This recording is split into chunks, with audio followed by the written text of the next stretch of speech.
Good morning, friends. We all know that all countries in the world are currently under lockdown because of the COVID-19 epidemic, right? In India also we face a similar situation. Especially in all states we have lockdowns implemented, and this lockdown has some way or the other affected our day-to-day lives, okay? Especially regarding payment of bills, doing recharges, these things have been affected. So how can we overcome this situation? In the past few years, post demonetization in India, government has tried its best to focus upon digital or online payments. But still in our country, most of us, we find it difficult to endorse or use digital payments. So today, on behalf of BeTheGuide, myself, Kalyan Bhattacharjee, would like to help you understand some basic concepts about digital payments. In the future episodes or future parts of this video, we'll try to help you how to use online payment modes or digital payment modes so that you, while sitting at your own home, you can use all your banking or monetary transactions easily. Okay, so let's begin. What are digital payments? Well, digital payments, just like normal payments, in normal payments we pay physically.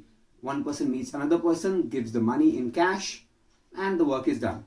But in digital payments, we don't use any physical mediums. We use digital or electronic mediums, especially the internet. Okay, so in this situation, the person who is paying the money, the sender, and the person who will receive the money, the payee, both they use digital mediums. Okay, hard cash is never used in these type of transactions. So there's no transaction using hard real money. Okay, these payment mediums are also known as digital payment, online payment, internet-based payments. Okay, so now let's look at what advantages they offer. The very first thing, advantages, is it is very easy and convenient. How? Anybody who has little bit of knowledge or uses a mobile phone, they can use internet banking or mobile based or electronic based payment or digital payments. Okay, you do not have to carry a lot of cash in your pockets, because see, carrying a lot of cash in your pocket, sometimes it is very difficult, right? Might be a theft might occur, or somebody might try to steal the money. Okay, these things are avoided. Whereas these days we have mobile based or Aadhaar based or your debit or credit card based digital payment modes. Plus these days you also have UPI based apps or electronic wallets, something like Phone Pay or Bheem, etc. Another advantage is you can pay or send money or receive money anytime, anywhere, without much difficulties. Only thing we need is a mobile number or Aadhaar, and you can do any transactions. You can pay your electricity bills, mobile bills, landline bills, or any form of bills can be paid easily. Even your LIC or insurance, those things can be done easily. Application for online courses like university or passport, all those things can be done too. Another thing is, most of us, when we do transactions, we try to keep a record, but real life it becomes difficult. In electronic transactions, this record is directly maintained by your app or whichever medium you are trying to use. One more advantage is it is very less riskier compared to other mediums. How? In case sometimes it happens, your money is stolen, or maybe your phone is stolen, or it get broken, or you lose your ATM card.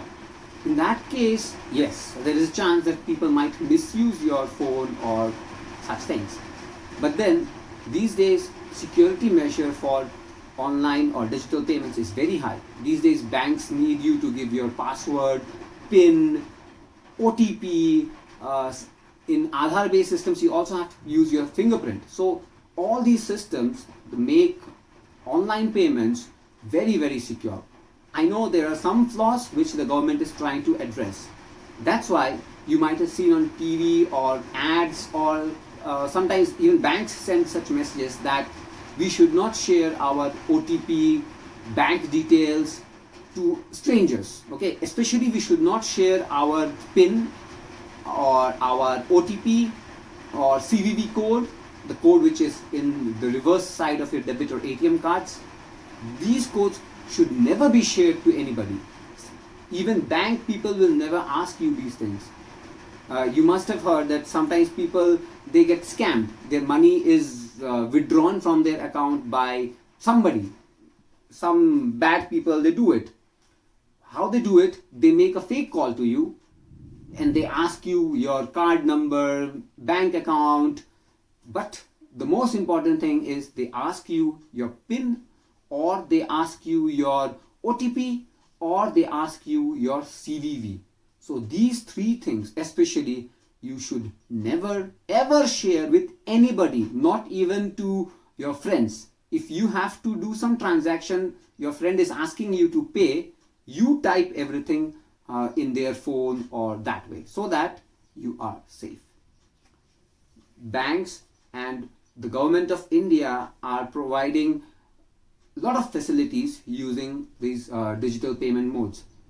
Like if you notice, while you do digital payments, you might get some discounts, you might get some rewards. So these things are also being given so that people use digital payments regularly. There are some limitations. For example, first is obviously to use, you need a mobile phone. Okay, so people who are, they don't have very good knowledge about technical things, for them it could be a little difficult, could be.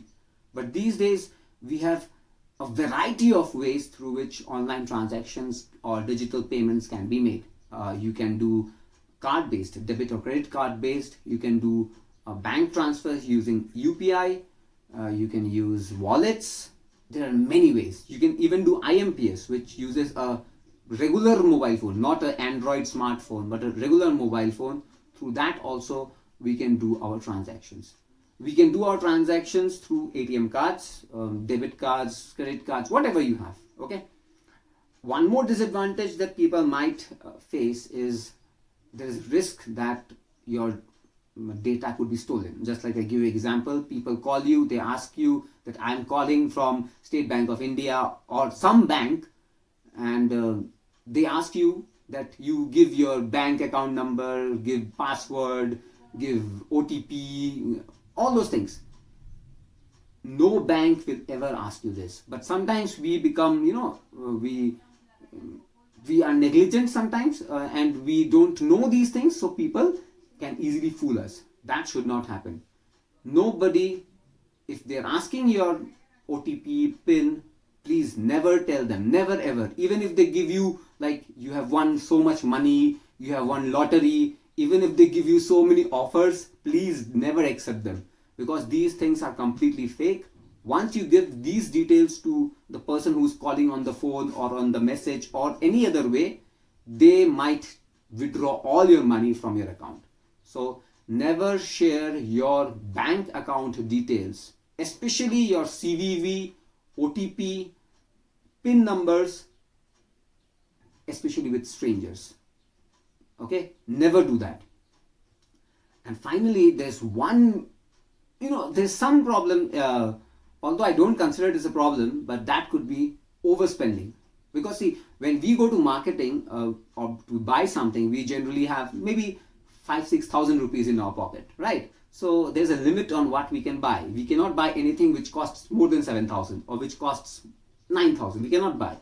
But once you do online payments, see, your entire bank account is with you. All the money in your bank account is usable. So there's no limit on spending whatever you want to buy. So yes, there's a probability, there's a chance that you might overspend. Yeah, that is possible. But then the number of advantages that are offered by digital payments are much higher than these minor drawbacks that they have. So on behalf of Be The Guide, I request all of you, especially people in Meghalaya, we still face difficulties in doing online payments, because for online or digital payments we need first thing we need is a smartphone, very essential. But even a regular phone, it will work. Then we have to use the IMPS mode, which we'll discuss in the upcoming videos maybe. Okay, and second thing we need is an internet. Internet plays a very important role because all these transactions are done through online mediums. Okay, third thing, obviously we need a bank account, and especially it would be very good if we have a debit or an ATM card. That way transactions can happen quickly, efficiently, and in a very convenient way.